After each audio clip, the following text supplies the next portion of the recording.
बोला पुंडलिक वरदे हरी विठ्ठल. श्री ज्ञानदेव तुकाराम. पंढरीनाथ भगवान की जय. माऊली ज्ञानेश्वर महाराज की जय. जगद्गुरु तुकाराम महाराज की जय.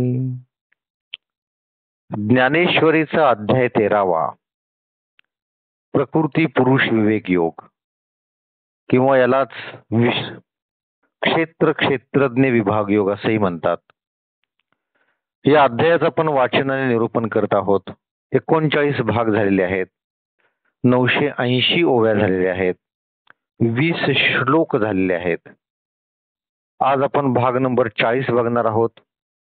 तत्पूर्वी पाठीमागच्या भागात काय झालेलं आहे थोडक्यात समजून घेऊयात आणि पुढे जाऊयात. तर आता ही वेळ आहे की तुम्हाला या अध्यायाची मूळ संकल्पना काय आहे ते सांगण्याची. या अध्यायाची मूळ संकल्पना ही आहे की भगवत प्राप्ती कशी करून घ्यायची, मद्रूप कसं व्हायचं आणि मोक्ष कसा मिळवायचा, ही याची मुख्य संकल्पना आहे.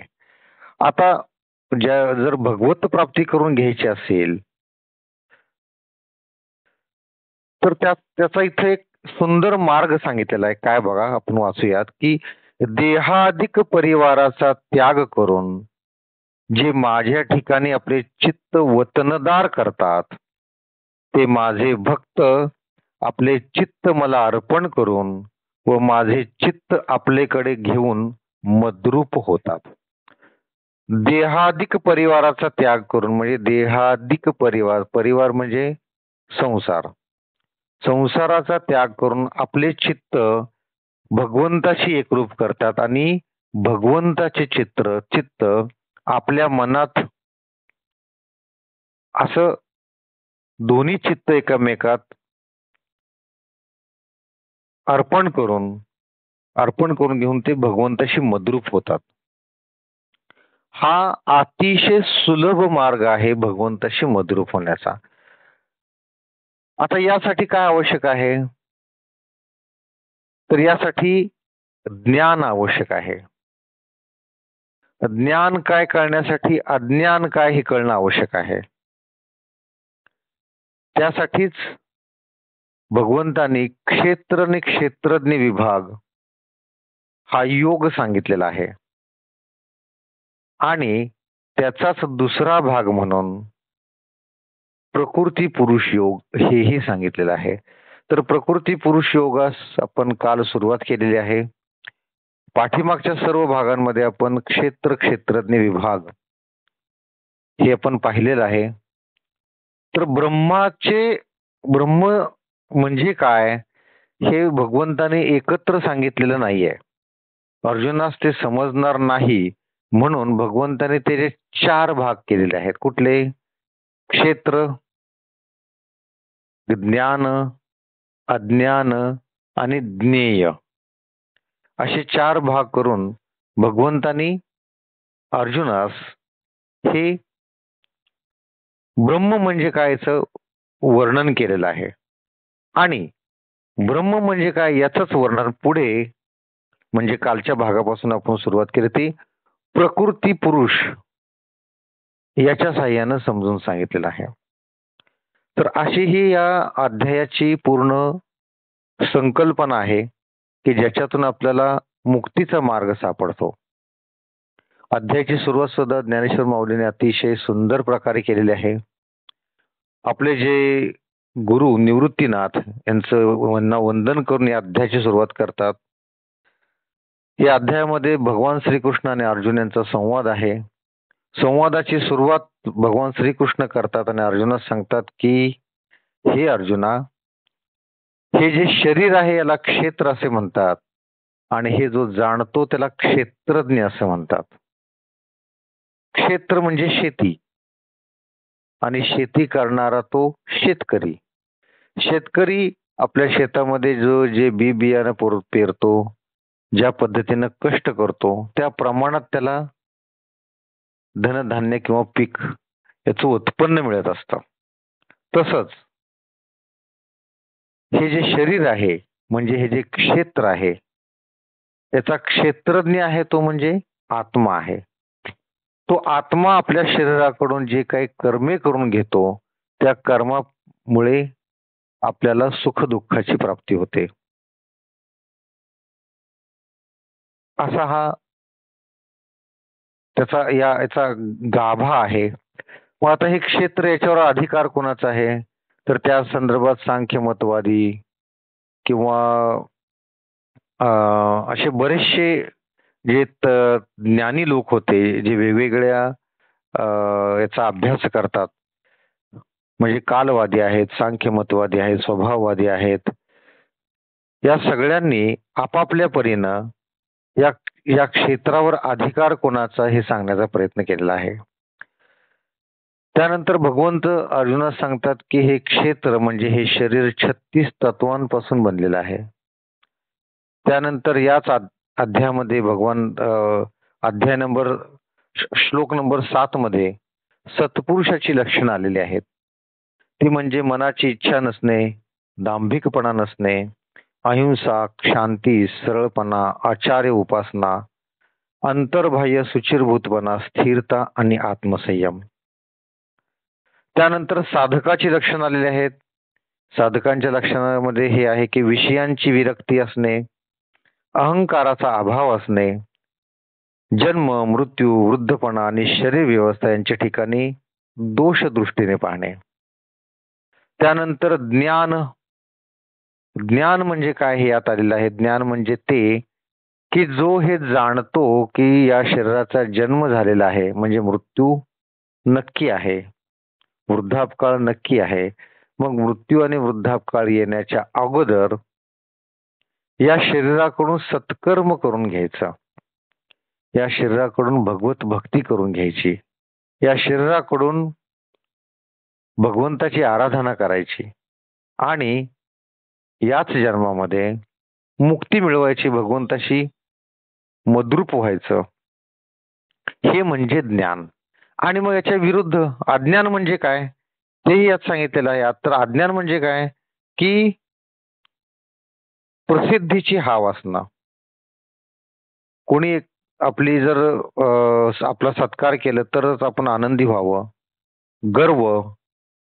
नंतर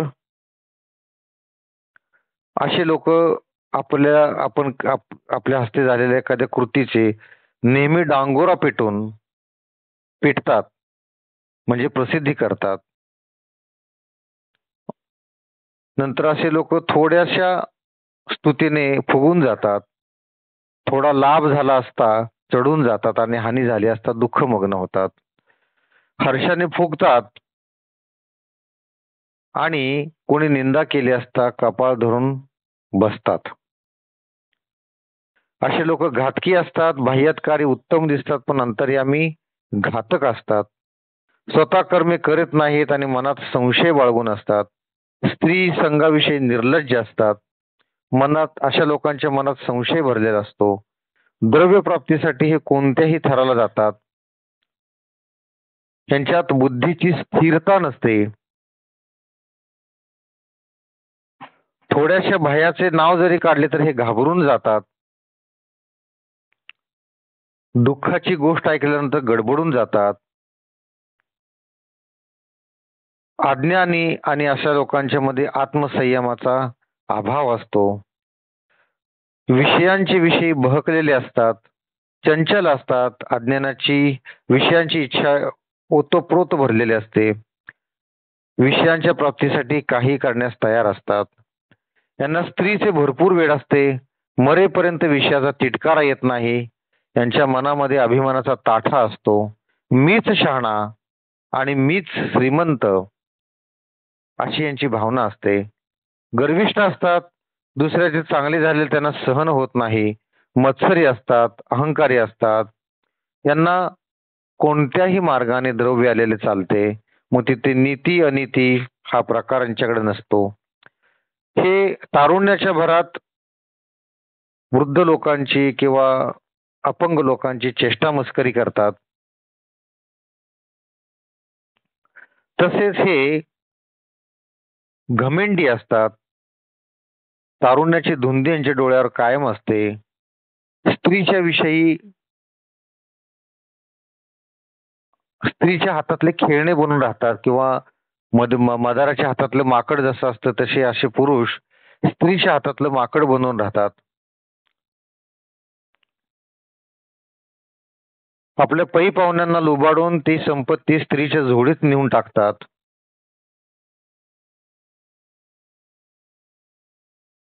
स्त्रीला खुश करण्यासाठी काहीही करतात.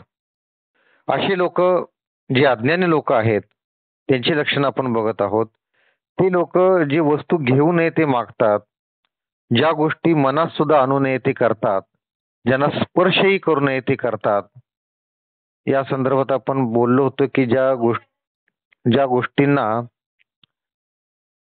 आपण स्पर्शही करू नये अशा गोष्टी भरपूर आहेत, ज्या गोष्टींचं आपण नाव सुद्धा घेत नाही, की ज्याने नशे आहेत ते अशा गोष्टी पितात, नाकातोंडात धूर होईल अशा गोष्टीचं सेवन करतात. तर या संदर्भात व्यसनांच्या संदर्भात आपण सांगितलं होतं, या संदर्भात ज्यांनी संकल्प घेतला असेल त्यांचा संकल्प पूर्णत्वास जावो यासाठी दिवसातून 3दा त्यांनी भगवंताची आराधना करायची आहे आणि संकल्प आपला सिद्धीस जाण्यासाठी प्रयत्न करायचे आहेत. तर ज्या वस्तूंना स्पर्शही करू नये ते करतात, जिथे जाऊ नये तिथे जातात, जे पाहू नये ते पाहतात, खाऊ नये ते खातात, ज्यांची संगत धरू नये त्यांची संगत धरतात, जे बोलू नये ते बडबडतात आणि अशा प्रकारे आपल्या हातातून काही दोष झाले याचं त्यांना वाईट सुद्धा खंत सुद्धा वाटत नाहीत. तर ही सगळी अज्ञानाची लक्षणं आपण पाहिलेली आहेत. त्यानंतर आपण ज्ञेय म्हणजे काय हे पाहिलेलं आहे. तर ज्ञेय म्हणजे काय की ज्ञेय म्हणजे जगण्यास योग्य, जे जाणल्याने जीवाला मोक्ष मिळतो. आता हे ज्ञेय म्हणजे काय, कसं असतं हे की ज्याला आदी नाही, जे सर्वोत्कृष्ट ब्रह्मसत म्हणता येत नाही व असत म्हणता येत नाही असं ते. मग आता हे ब्रह्म म्हणजे काय, तर या ब्रह्मालाच ज्ञेय असं म्हणतात आणि ते ज्ञान प्राप्तीशिवाय कोणत्याही मार्गाने प्राप्त होत नाही, कोणत्याही उपायाने प्राप्त होत नाही.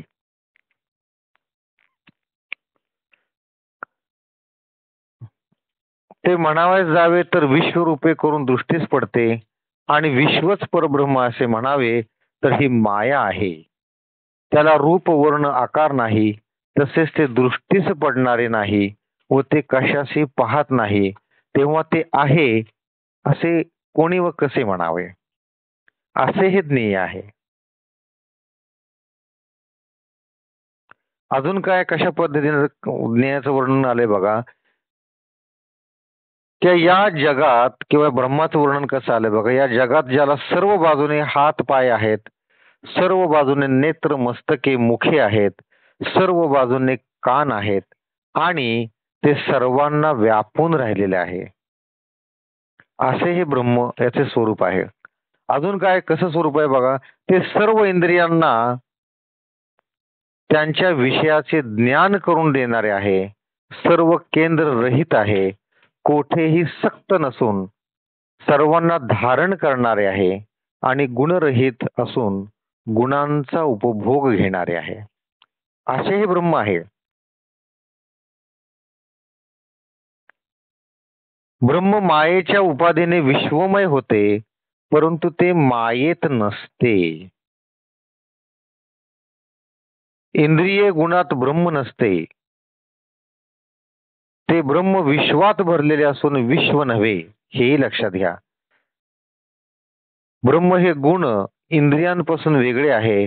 नाव रूप संबंध जाती क्रिया भेद हे सर्व प्रकार आकारास लागू आहेत, ब्रह्मास नाही. ते ब्रह्म गुण नाही व त्याचा आणि गुणांचा संबंध नाही, परंतु त्याचेच ठिकाणी ते भासते. ब्रह्म सर्व जगताच संबंधाविषयी धारण करते, परंतु हे म्हणणे भ्रममूलक असल्याचे व्यर्थ आहे. म्हणून ब्रह्मगुणांचा संग करते अथवा गुणांचा उपभोग घेते असे म्हणता येणार नाही. जे अविनाशी आहे, ब्रह्म हे अविनाशी आहे आणि सूक्ष्मपणाने सर्व जगास व्यापून आहे असे हे ज्ञेय आहे. ते ब्रह्म मूळचे विभागलेले नसून प्राणी मात्रांच्या ठिकाणी विभागल्यासारखे दिसते आणि सर्व भूतांना धारण करणारे, सर्वांचा नाश करणारे व सर्वांची उत्पत्ती करणारे आहे, असे हे ब्रह्म आहे.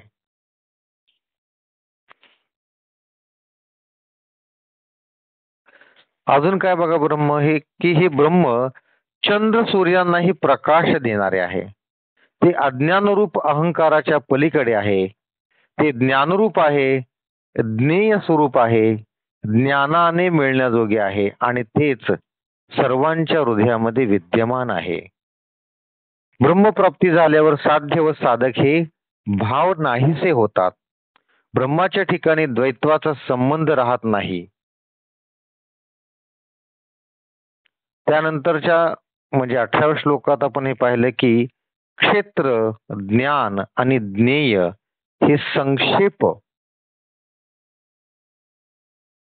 जाणल्यानंतर तो भक्त माझ्या रूपाला येऊन मिळतो असं भगवंत म्हणतात, म्हणजे मद्रूप होतो. त्यानंतर आपण कालचा भाग जो 39वा भाग याच्यामध्ये प्रकृती आणि पुरुष या संदर्भात आपण पाहिलेला आहे. तर प्रकृती आणि पुरुष हे दोन्ही अनादीच आहेत आणि विकार व गुण हे प्रकृतीपासून उत्पन्न झालेले आहेत.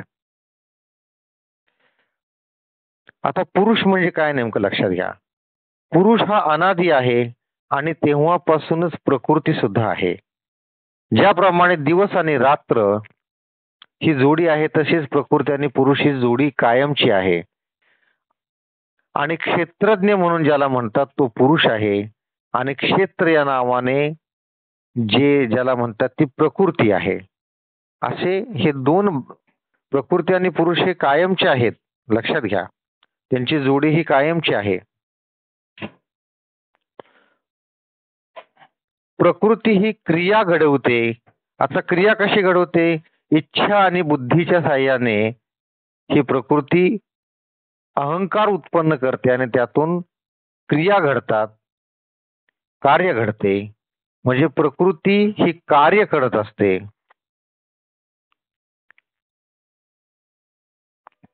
आणि त्यातून जे कर्म उत्पन्न होते ते 3 प्रकारचे कर्म असतात बघा. सत्वगुणापासून उत्पन्न होते ते सत्कर्म, रजोगुणापासून उत्पन्न होते ते मध्यम म्हणजे काम्य कर्म आणि जे तमोगुणापासून उत्पन्न होते ते निषिद्ध म्हणजे धर्माविरुद्ध कर्म होते. या संदर्भात एक उदाहरण सांगतो आणि मग आपण पुढे जाऊयात की भगवान श्रीराम ज्यावेळेस आपल्या पत्नीस म्हणजे सीता मातेस घेऊन जंगलामध्ये वनवासासाठी जातात, त्याबरोबर त्यांचा प्रिय अनुज म्हणजे लहान भाऊ लक्ष्मणही त्यांच्या बरोबर असतो. आणि दोघे ज्यावेळेस शिकारीसाठी जंगलामध्ये गेलेले असतात त्यावेळेस सीता माता एकटीच त्या कुटीमध्ये त्या झोपडीमध्ये असते. त्यावेळेस रावण हा साधूच्या वेशामध्ये येतो आणि सीतेचे हरण करतो. सीतेचे हरण झाल्यानंतर सीतेला परत मिळवण्यासाठी भगवान श्रीराम भरपूर प्रयत्न करतात आणि शेवटी रावणाशी युद्ध करतात. युद्ध जिंकतात. युद्ध जिंकल्यानंतर रावणाची जी पत्नी ती भगवान श्रीरामाकडे येते. आता त्या पत्नीचा काय दोष म्हणून राम पुढे होऊन तिला नमस्कार करतात आणि सांगण्याचा प्रयत्न करतात की आपल्या पतीचा पतीच्या प्राणाचे मी हरण केलेले आहे, त्याबद्दल मला क्षमा करा. तर त्यावेळेस रावणाची जी पत्नी आहे ती त्याला म्हणतेस की तू तुझा धर्म पाळलास आणि माझ्या पतीने त्याचा धर्म सोडला होता, म्हणून त्याला त्याची शिक्षा मिळाली. आता हे धर्म म्हणजे काय? धर्म पत्नीचे रक्षण करणे हा पुरुषाचा धर्म असतो आणि दुसऱ्याच्या पत्नीवर आपण वाईट नजर ठेवणे हा अधर्म आहे. आता इथं सत्वगुण आणि तमोगुण याचा संबंध येतो. इथे हेच सांगितलं आहे की सत्वगुणापासून जे जे होतं ते सत्कर्म होतं आणि तमोगुणापासून होते ते धर्माच्या विरुद्ध निषिद्ध कर्म होतं. आणि सत्कर्मापासून कायम आपल्याला सुख मिळतं आणि तमोगुणापासून म्हणजे धर्माविरुद्ध केलेल्या कर्मापासून आपल्याला दुःख मिळतं. तसंच झालं की ज्यावेळेस भगवान राम आणि रावणामध्ये युद्ध होतं, युद्धामध्ये रावण मारला जातो, तर त्यावेळेस राम म्हणतो की रावणाला मी मारलं नाही, त्याला मीनं मारलेलं आहे. मी मारलं नाही पण त्याला मीने मारलं आहे. आता हा दुसरा मी म्हणजे कोण? रावणातला मी. रावणातला मी म्हणजे कोण? मी म्हणजे अहंकार. रावणाचा जो अहंकार आहे त्या अहंकारानंच त्याला हे सांगितलेलं असतं की हे काय वल्कले नसलेले आहेत, आदिवासी आहेत, हे झोपडीत राहणारे आहेत, त्याच्या स्त्रीचं तू तुझ्या ताकदीवर अपहरण करू शकतोस. हा त्याच्यातला जो अहंकार होता की मी काहीही करू शकतो, एवढं मोठ्या लंकेचा मी राजा आहे, सोन्याची लंका आहे, संपत्तीची मला काही कमी नाहीये, ज्ञानाची तर अजिबात कमी नव्हती त्याच्याकडे, अतिशय ज्ञानी होता. पण त्यानं दुष्कर्म केलं. दुष्कर्म कशामुळे केलं? तर त्याच्यामध्ये तमोगुण जागे झाले.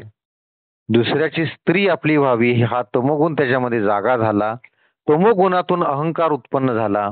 आता तमोगुणातून ज्या त्याच्या इच्छा होत्या, इच्छा आणि बुद्धी यातून अहंकार उत्पन्न झाला आणि त्या अहंकारातून त्यानं हे दुष्कर्म केलं आणि दुष्कर्माची सजा त्याला मिळाली, त्याचा मृत्यू झाला. आता हाच प्रसंग भगवान रामाच्या दृष्टीने पाहिलं तर भगवान राम हे धर्माच्या बाजूने होते. का? तर आपल्या पत्नीचं रक्षण करणं हा पतीचा धर्म आहे. म्हणून पत्नीचं रक्षण करण्याकरता त्यांना युद्ध करावं लागलं आणि भगवान राम हे त्यांच्या आयुष्यामध्ये कधीही धर्म सोडून वागलेले नाहीत. कधी त्यांनी दुष्कर्म केलेले नाहीत. कधी तमोगुणाला थारा दिला नाही. कायम सत्कर्माने आणि सत्वगुणाने ते युक्त होते. त्यामुळे त्यांनी आपल्या पत्नीच्या रक्षणासाठी म्हणून युद्ध केले आणि रावणाचा अंत केला. म्हणजे सत्गुणापासून सत्कर्म होते आणि तमोगुणापासून निषिद्ध म्हणजे धर्मविरुद्ध कर्म होते. याचं उदाहरण म्हणजे भगवान श्रीराम आणि रावण. रावण सुद्धा अतिशय ज्ञानी होता, पण त्याच्या तमोगुणामुळे त्याचा अंत झाला. म्हणून आपण तमोगुणाला आपल्यामध्ये कधीही थारा द्यायचा नाही. सत्वगुणाने आपण कायम वागायचं आहे.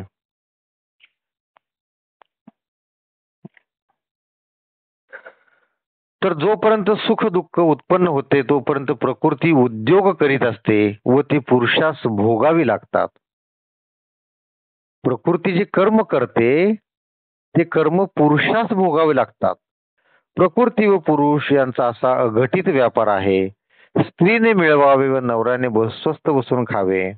काय चमत्कार आहे पहा की या पुरुषांचा कधीही संग न घडता स्त्रीपासून जगाची उत्पत्ती होते. काल आपण इथपर्यंत पाहिलं होतं. आता आज श्लोक नंबर 4 मध्ये श्लोक नंबर 40 मध्ये आपण प्रकृती आणि पुरुष म्हणजे नेमकं काय आहे ते आता समजून घेऊयात. त्यासाठी ओव्या वाचावं लागतील. 981 नंबरची ओवी आणि श्लोक नंबर 21 त्याचा पहिल्यांदा आपण श्लोकार्थ वाचूयात. पुरुष प्रकृतीशी संबंध ठेवून प्रकृतीच्या गुणांचा उपभोग घेतो व गुणसंबंध हाच पुरुषाच्या बऱ्या वाईट जन्माला कारण होतो. जो काही पुढचा जन्म आपल्याला मिळतो तो गुणसंबंधामुळेच होत असतो. काय आहे तर नेमकं आहे हे प्रकार नीट समजून घेऊयात. जे अनुंगू तो पेंधा निकडवा नुसदा जीर्णू अतिवृद्धा पासोनी वृद्ध तया आडनाव पुरुष एरवी स्त्री ना नपुसकू किंबहुना एकू निश्चयो नाही. तो अचक्षु अश्रणुनु अवस्तु अचरणु रूपना वर्णू नाम आधी अर्जुना काहीची जेथ नाही. तो प्रकृतीचा भरता पाही की भोगणे ऐसयाही सुख दुःखाचे ते तरी अकर्ता अदासु उभोक्ता परी या पतिव्रता भोगा विजय. जे ब्रह्म निराकार असून उदासीन आहे. हे ब्रह्म जे आहे, ज्या ब्रह्माचं आपण पाठीमागच्या 2 भागांमध्ये वर्णन ऐकलेलं आहे, ते ब्रह्म कसं आहे? निराकार आहे, उदासीन आहे आणि तसेच निर्धन असून केवळ एकटे आहे. हे ब्रह्म निर्धन पण आहे, एकटे आहे, निराकार आहे आणि उदासीन आहे. आणि जीर्ण असून या जगात जी अतिवृद्ध वस्तू असेल तिच्यापेक्षाही वृद्ध आहे, म्हणजे अनादी आहे. अनादी आहे हे ब्रह्म, अनादी आहे. त्याला आडनाव पुरुष हे आहे. ब्रह्माचं आडनाव काय आहे? पुरुष. एरवी ते स्त्री किंवा नपुसक यापैकी निश्चयाने कोणतेच सांगता येत नाही. ज्याला डोळे, कान, हात, पाय, रूप, वर्ण व नाव हे काही एक नाही. ब्रह्माचे पूर्ण वर्णन आले बघा. नाव नाही, रूप नाही, हात पाय नाही, कान नाही, डोळे नाही, काहीच नाहीये. अर्जुना, ज्याला कोणतेही अवयव नाहीत असा हा प्रकृतीचा नवरा असून त्यालाही सुख दुःख भोगावे लागतात. ज्याला कुठलेही हात पाय नाही, कुठलेही अवयव नाहीयेत असा हा प्रकृतीचा नवरा आहे आणि त्याला सुद्धा सुख दुःख भोगावे लागतात. तो कर्म न करणारा, उदासीन व उपभोग न घेणारा असा जरी आहे तरी ही पवित्रता प्रकृती त्याला उपभोग घेण्यास लावते. ही जी पतिव्रता प्रकृती आहे त्याला उपभोग घेण्यास लावते. आता हे म्हणजे काय नेमकं हे आपण पुढे पाहूयात. जी येते आळूमाळू रूप गुणाचा चाल ढाळू ते भलतैसा खेळू लेखाणी ये प्रकृती तव गुणमयी हेची नाव किंबहुना सावेव गुणतेची हे प्रतिक्षणी नित्य नवी रूपा गुणाचीच आघवी जडातेही माजवी इयेचा माजू नामे इये प्रसिद्धे स्नेहो इया स्निग्धे इंद्रिये प्रबुद्धे इये चेनी काही मन हे नपुसक की ते हिंडवी तिनी लोक ऐसे ऐसे अलौकिक करणे इयेचे. ही प्रकृती आपल्या गुणांच्या व रूपाच्या व अनुरोधाने विलक्षण खेळ करून दाखवते. म्हणून या प्रकृतीला गुणमयी असे नाव दिले आहे. किंबहुना ही मूर्तिमंत गुणच आहे. ही क्षणोक्षणी नित्य नवी असून रूप व गुण यांनी युक्त आहे व ही जड असून व ही जड वस्तूकडूनही आपले कर्तबगारीने कर्म करविते. बघा कशी कशी आहे बघा प्रकृती. ही प्रकृती काय गुणांच्या व रूपांच्या व अनुराधाने विलक्षण खेळ करून दाखवते. म्हणून या प्रकृतीला गुणमयी असे नाव दिले आहे. किंबहुना ही मूर्तिमंत गुणच आहे. ही क्षणोक्षणी नित्य नवी रूप व गुण यांनी युक्त आहे व ही जड वस्तूकडूनही आपल्या कर्तबगारीने कर्म करविते. नाव, प्रीती, इंद्रिये या सर्वांच्या व्यापाराला ही कारण आहे. नाव मिळतं कुणामुळे? प्रकृती मिळवतं. प्रीती गुणामुळे मिळते, प्रकृतीमुळे मिळते. इंद्रिये या सर्वांचा व्यापार हिच्यामुळे होतो. पाहू गेले असता मन हे नपुंसक असूनही त्याला तिन्ही लोकात हिंडवते. ही प्रकृतीच मनाला तिन्ही लोकांमध्ये हिंडवते. कशामुळं? इच्छा आणि बुद्धीमुळे. याप्रमाणे हिची अलौकिक करणी आहे. अशा पद्धतीने ह्या प्रकृतीची करणी आपण ऐकली. प्रकृती म्हणजे काय हे पाठीमागच आपण पाहिलेलं आहे.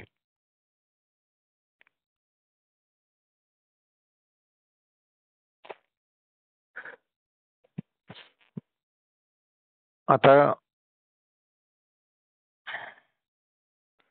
हे भ्रमाचे महाद्वीप, हे व्याप्तीचे रूप, विकार उमप या केले. हे कामाची मांडवी, हे मोहवणीची माधवी, ये प्रसिद्धीची दैवी, माया हे नाम. हे वाड्मयाची वाढी, हे साकारपणाची जोडी, प्रपंचाची धाडी, अभंग हे. कळा येथुनी झालिया, विद्या इयेच्या केलिया, इच्छा ज्ञान क्रिया वियाली हे. हे नादाची टाकसाळ, हे चमत्कार्याचे वेळाऊळ, किंबहुना सकळ खेळू इयेचा. जे उत्पत्ती प्रलयो होत, ते इयेचे स्वयंप्रात, हे असो अद्भुत मोहन हे. ही कामरूप वेलेचा मांडव असून मोहरूप वनाचा वसंत ऋतू आहे. ही म्हणजे कोण? प्रकृती. व ही प्रकृती दैवी माया या नावाने प्रसिद्ध आहे.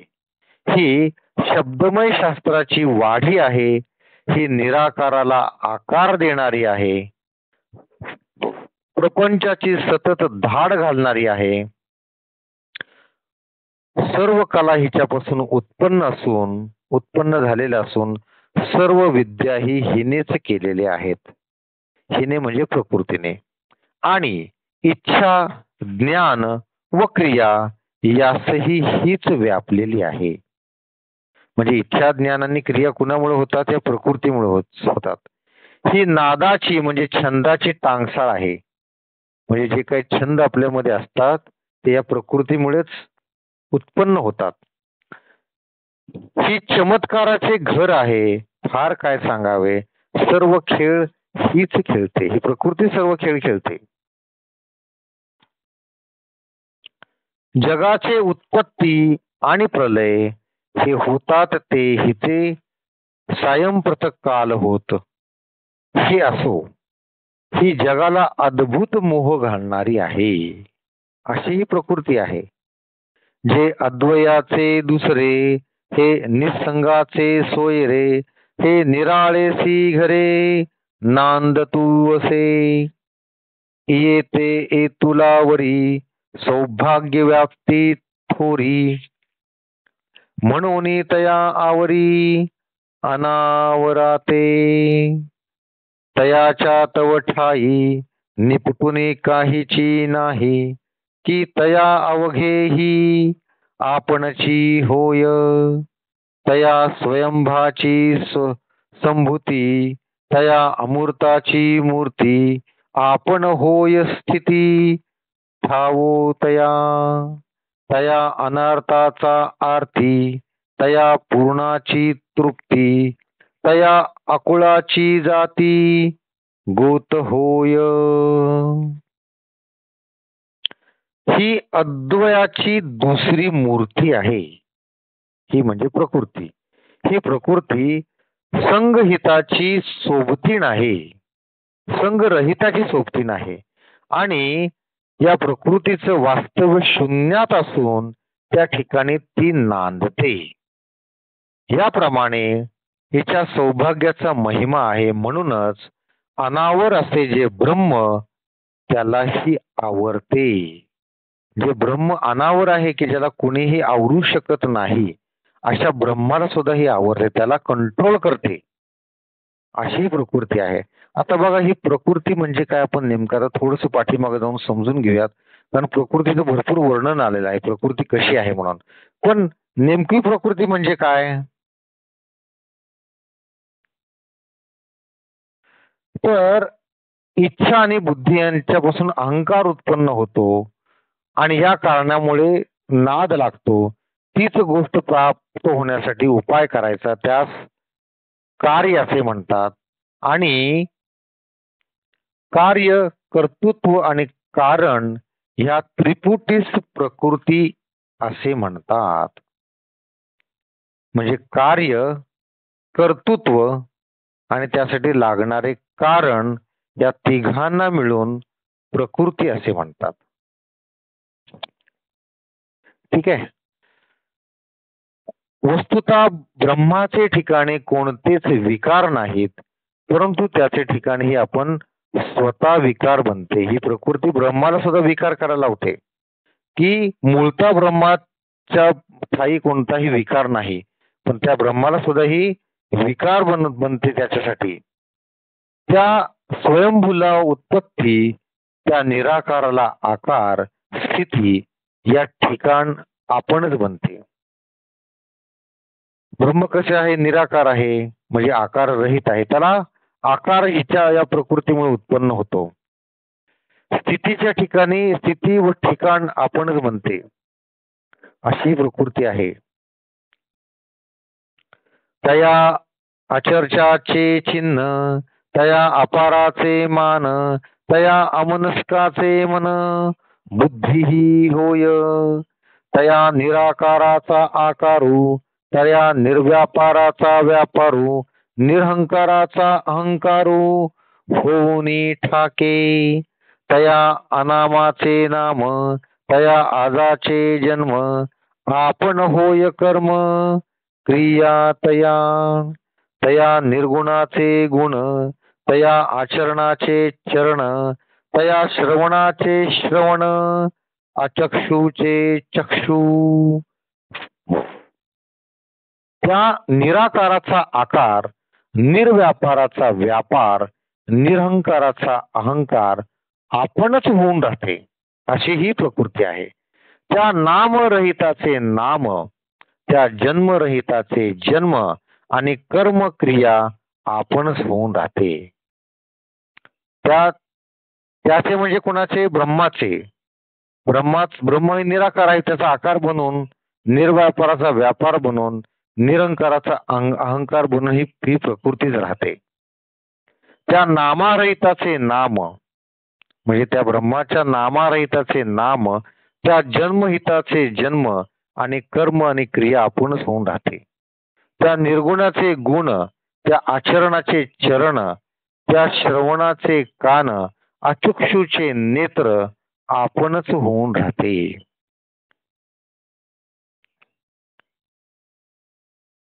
आणि त्या ब्रह्माच्या भोवतातीचे भाव, निरवतयाचे अवयव, किंबहुना माया आपण स्वतःच पुरुषाचे सर्व विकार बनते. ही प्रकृती सर्वांचे विकार बनते. तया भावातीताचे भाव, तया निर्वताचे अवयव, किंबहुना होय सर्व पुरुषाचे हे. ऐसेनी या प्रकृती आपुलिया सर्व व्याप्ती, तया अविकारे ते विकृती माझी की जे. तेच पुरुषत्व जे असे, ते ये प्रकृती दशे. चंद्रमा अवसे हरपला जेवी, विवाद बहु चोखा, मिनलिया वाला एका. कुसो होय पाचका, जया परी. का साधू ते गोंधळी, संचरोनी सुये मौळी, नाना सुदिनाचा भाळी, दुर्दुनी की जे.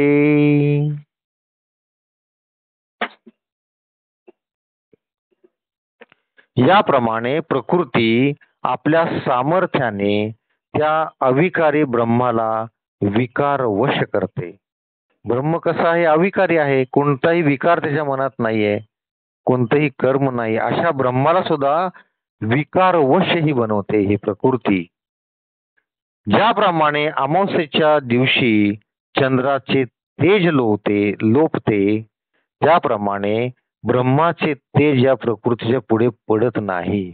ब्रह्माचं तेज सुद्धा या प्रकृतीमुळे झाकळलं जातं. उत्तम प्रकारच्या सोन्यात जर वालभर अन्य धातू मिसळला तर त्या सर्व सोन्याचा कस जसा कमी होतो, अथवा सदाचारी मनुष्यही संध्याकाळी अपवित्र जागेत गेला असता त्यास पिशाच्याच्या बाधा होऊन तो जसा वेडा होतो. बघा उदाहरण काय दिलेलं आहे की प्युअर सोनं आहे, त्यात थोडं जरी गुंजभर जरी दुसरं तांब किंवा दुसरं कुठला धातू मिसळला तर त्याचं ते जे प्युअरत्व आहे त्याचं ते संपून जातं, सोन्याचा कस कमी होतो.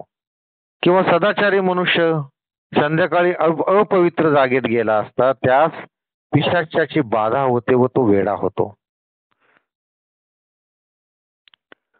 अथवा ढग जसे 2 प्रहारच्या वेळी स्वच्छ आकाशात निबिड अंधकार करून सुदिनाचा दुर्दिन करतात. दुपारची वेळ आहे समजा, ढग आले दाटून तर काय होतं? अंधार होतो. म्हणजे दिवसा सुद्धा आपल्याला रात्र व्हायला लागलेली आहे, संध्याकाळ व्हायला लागलेली असं वाटतं. ज्याप्रमाणे गायीचे पोटात दूध किंवा लाकडात अग्नी असतो, अथवा उत्तम रत्नाचे तेज वस्त्रात गुंडाळून घेतल्यावर बाहेर पडत नाही, राजा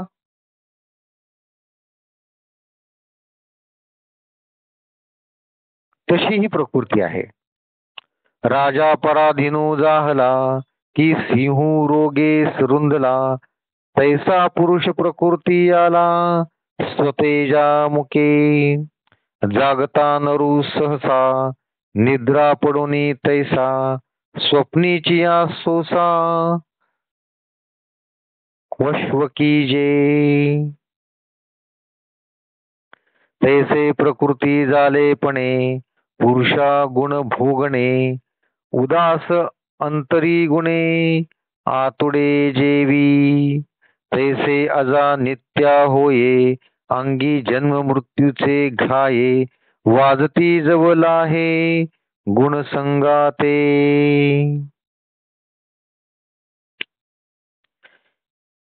राजा पराधीन झाल्यावर किंवा सिंह रोगग्रस्त झाल्यावर ज्याप्रमाणे त्यांचे तेज लोप पावते. राजा जर आपल्या पंतप्रधानावर जर अवलंबून राहिला किंवा आपल्या राणीवर जर अवलंबून राहिला तर राज्य कारभार कसा होईल? त्याचं तेज लोप पावतं. किंवा सिंह जर रोगग्रस्त झाला, त्याच्या पायाला काहीतरी लागलं किंवा कुठला आजार त्याला झाला तर त्याचं तेज लोप पावतं, सिंहाचं सिंह पण राहत नाही. त्याप्रमाणे पुरुष प्रकृतीच्या अधीन झाल्यावर त्याचे तेज पडत नाही. जर पुरुषानं जर प्रकृतीच्या अधीन जर झाला तर त्याचे तेज पडत नाही. झोप जशी जागृत अवस्थेत असलेल्या पुरुषाला तो निजल्यावर सहज स्वप्नातील सुख दुःख भोगाव्यास लावते, त्याप्रमाणे प्रकृतीच्या अधीन झाल्यामुळे पुरुषाला गुण भोगावे लागतात. ज्याप्रमाणे उदासीन पुरुष असला तरी स्त्रीच्या अधीन झाला म्हणजे तिच्या नादाने अगदीच वेडा होऊन जातो. या प्रकृतीच्या नादाने पुरुष वेडाच होऊन जातो. त्याप्रमाणे ते ब्रह्म अज आणि नित्य आहे. आता हे एवढं प्रकृतीचं वर्णन काय केलंय बघा. पण पुढची ओळ वाचून तुम्हाला सांगतो. तरी ते प्रकृतीच्या अधीन होऊन त्याला गुणसंग झाला म्हणजे जन्म मृत्यूचे घाव सोसावे लागतात. आता हे अतिशय महत्वाचं आहे.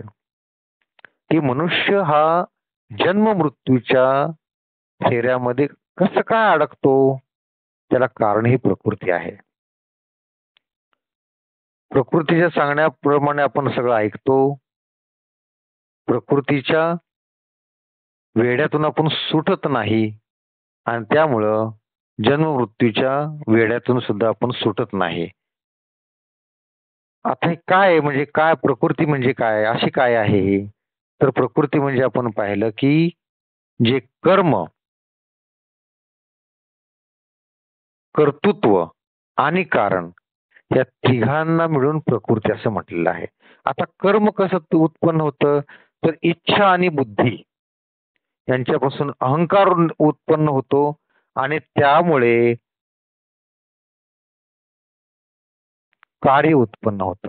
म्हणजे या तिन्हीतलं जी एक गोष्ट आहे कार्य, ते इच्छा आणि बुद्धीमधून उत्पन्न होतं. आणि मग कर्तृत्व आणि कारण या त्रिपुटीला प्रकृती असे म्हणतात.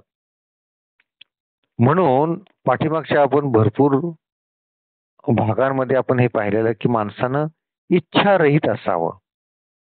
इच्छा ही भविष्य काळातली गोष्ट आहे. मला बंगला घ्यायचा आहे, मला गाडी घ्यायची आहे, हे झाल्या आपल्या इच्छा. त्या इच्छा भविष्य काळातल्या असतात. आणि मी असं केलं नसतं तर मी सुखी झालो असतो, माझ्या हातून चूक घडली. हे सगळे भूतकाळातल्या गोष्टी, म्हणजे भूतकाळात घडलेल्या गोष्टी. तर आपण पाठीमागं पाहिलेलं आहे की भूतकाळ आणि भविष्यकाळ याच्यात जो रममान होतो तो दुःखी होतो. म्हणजे काय, तुम्ही वर्तमान काळात जगलं पाहिजे, या क्षणात जगलं पाहिजे. आत्ता काय आहे, आत्ता मी सुखी आहे तर सुखीच आहेस. तुम्ही इच्छा मनात ठेवल्या की इच्छेच्या पाठीमागं दुःख येतं. तसेच पाठीमागच्या गोष्टी आपण काढून वळत बसतो तर चिंता निर्माण होते, त्यातूनही दुःख होतं. तर असा हा प्रकृतीशी संबंध आहे आणि प्रकृतीच्या विळख्यातून आपण सुटत नाही तोपर्यंत जन्म मृत्यूच्या विळख्यातून सुटत नाही. तर आज आपण इथंच थांबणार आहोत. उद्या भाग नंबर 41 आपण बघणार आहोत. तत्पूर्वी सर्वांनी हात जोडायचे आहेत, डोळे मिटून घ्यायचे आहेत. ज्यांनी व्यसनाच्या मुक्तीबाबत संकल्प केला आहे त्यांनी आपला संकल्प श्रीकृष्णाच्या चरणी ठेवायचा आहे आणि कायम सत्कर्म आपल्या हातून घडावीत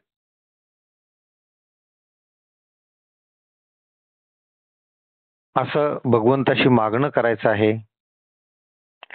बोला पुंडलिक वरदेव हरी विठ्ठल, श्री ज्ञानदेव तुकाराम, पंढरीनाथ भगवान की जय, माऊली ज्ञानेश्वर महाराज की जय, जगद्गुरु तुकाराम महाराज की जय, सर्व संतों की जय. जय जय रघुवीर समर्थ. रामकृष्ण हरी.